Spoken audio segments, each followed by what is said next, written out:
Welcome back to What Arty Noobs with General Disturbance. This is the IS-6. It's a Tier 8 Soviet premium heavy tank, and this one's located on the north spawn of Redshire under the command of reight.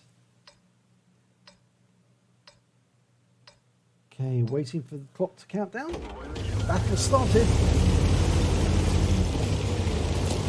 Now, the IS-6 used to be known as the Object 252, and in fact it was a development that came about because after the Battle of Kursk, the Russians managed to get a hold of a number of German Tigers and Ferdinands and other vehicles, and they decided to develop some tanks of their own, and they came up with the IS-6 as one of the IS series of tanks. It's got a 122mm G30 gun capable of 390 alpha, but it does have rather a long load time, 10 seconds, 10.10 on this one. Now, it used to be quite a familiar tank you'd see in World of Tanks because of the it had preferential matchmaking, but with the power creep of some of the other vehicles, it's now actually at a bit of a disadvantage, and that preferential matchmaking does mean that it sees a lot of tier 9 games, and it doesn't really have very good penetration. Only 186mm on standard ammo, which means you have to use premium ammo or special ammo, as Wargaming now calls it, to get the 225 penetration you need in order to do a lot of damage to the enemy. Oh, now that's a P-43 Tur, and now we've got a 30, and he's tracked it.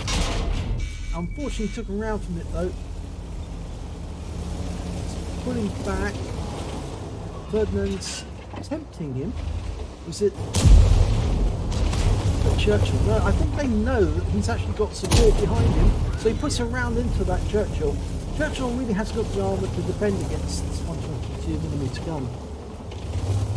But the Ferdinand, well, yeah, he's a bit of a tougher prospect.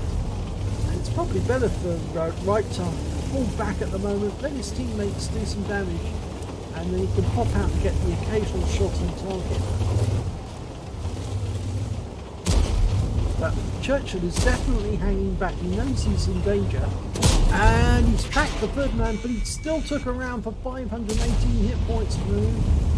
So yeah, best he pulls back and bounces the round from the Churchill. Now he can get a good return hit on him. Yeah, got him out the game. Pulling back into cover. Yep, 30 missed his shot. Now he's in a long reload, so gets around into him for 405 through his lower plate. And the Ferdinand's taking a lot of damage, but he still manages to do 473 damage to reight and a huge hole in the front of the vehicle.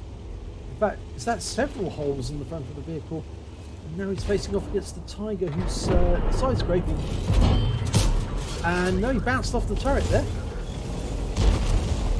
Best to turn around and get out of here quick.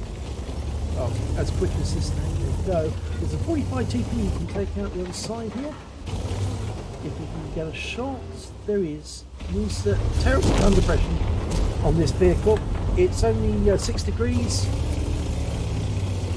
Oh, rock there. Yep, not going to work if you try and drive into the rock, but sure.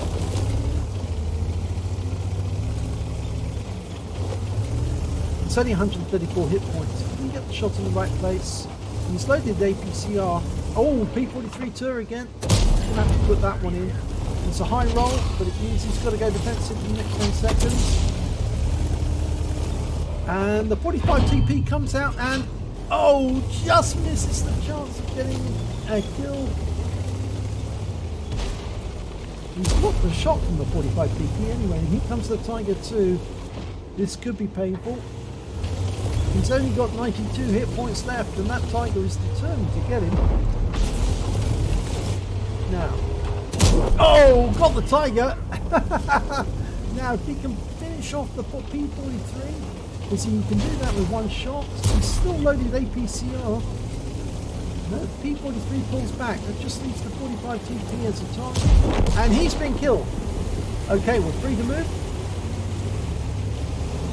can reload that round of standard AP now, because I think that will go straight through to 43 turn. He doesn't really need to use the standard. Yeah, he's queued, I think, the AP, or has he? Well, there's only 6 enemy tanks out there now.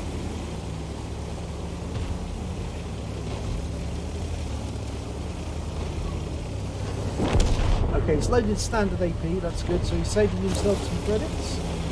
It's a big difference in cost. He's got 2,200 damage so far, so he's certainly going to earn a few credits. Because this is a premium tank, and as you know, premium tanks earn more credits than standard ones. He's got a shot on that 59? No, I don't think so. He's the other side of the hill. Yeah, he's the other side of the ridge line. He's more likely to get a shot on the guy who's further over, that EBR. There we go. Yes, lovely shot. 340. More hit points. Hit points equals credits. The more you can get, the more he will earn. Oh, lovely shot. He made him jump into the air when he killed him. Potentially he's got the high caliber now. There's only 2 enemies remaining, so it's unlikely that that any of his teammates are going to beat him. If he keeps going at this rate, there's one Arty ahead of him, a GW Panther. Looks like he's being harassed by our AMD, and he's dead. And that's the end of the game. So that worked out very nicely. Oh, and I forgot to say, this was an encounter game.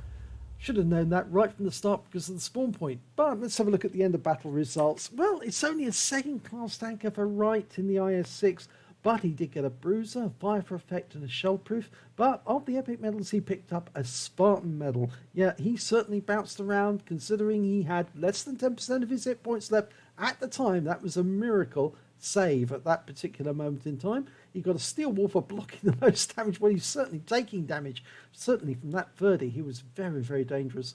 And of course, the high caliber, because he did the most damage of all in the battle. Let's have a look at the team score. There you go, right at the top of the table, 2,934 hit points. The Scorpion managed to get, it's the standard Scorpion G, 2,713 hit points. And the next highest scorer was the 30, 2497. So yeah, he was a very dangerous customer. He didn't get a kill though. He was trying to get right. He was trying to, but he failed. When it came to kills, it was the Scorpion who did best. He got 4. The TVP managed to get 3 as long with reight. There was a Hotchkiss EBR, the one he hit right at the end. He did actually get 3 kills as well. And when it came to base XP, it was reight who did best, 1,068 in that game.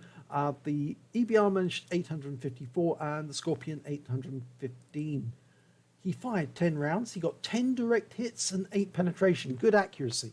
Damage of 2,934 hit points, of which 644 were at more than 300 meters. Those are the shots on the EBR. He received 13 hits from the enemy. 3 were penetrations, 10 non-penetrations. The armor on the IS-6 is pretty good. It's just its penetration as a gun is pretty poor. He received no hits as a result of splash damage. Block damage of 1,620 hit points in total. Spotted 2 enemy vehicles. Damaged 5 the enemy, killed 3 of them, and did damage assistance of 687 hit points. On a premium count, he had 93,993 credits. And after repair, ammunition resupply and consumables, he actually took away 38,032 credits. He received 1,602 XP, 160 because this is a premium vehicle, took away 1,762. So a pretty satisfying round for the IS-6. And the way that reight was playing it was actually pretty good. He was actually playing it to its advantages. He was going after the tanks that he knew he could penetrate and not trying to go after the ones that he would have difficulty with. And I think, yes, he would have had problems with that Tiger too, but it was thankfully got the right shots at the right time to actually make it pay off. And of course, that helped with both the Churchill and with the 30. But it was a pretty good round. I'd be very satisfied if I played my IS-6 and did that well. It's one of those tanks where you might carry a lot of AP, or you certainly would want to carry a lot of APCR because you're going to find it difficult to penetrate the enemy if you don't. But it is a decent tank, and yeah, it's quite good to play. If you enjoyed this replay, please give it a like and do subscribe to our channel, and hopefully it'll be your replay that I'll be featuring in the next video.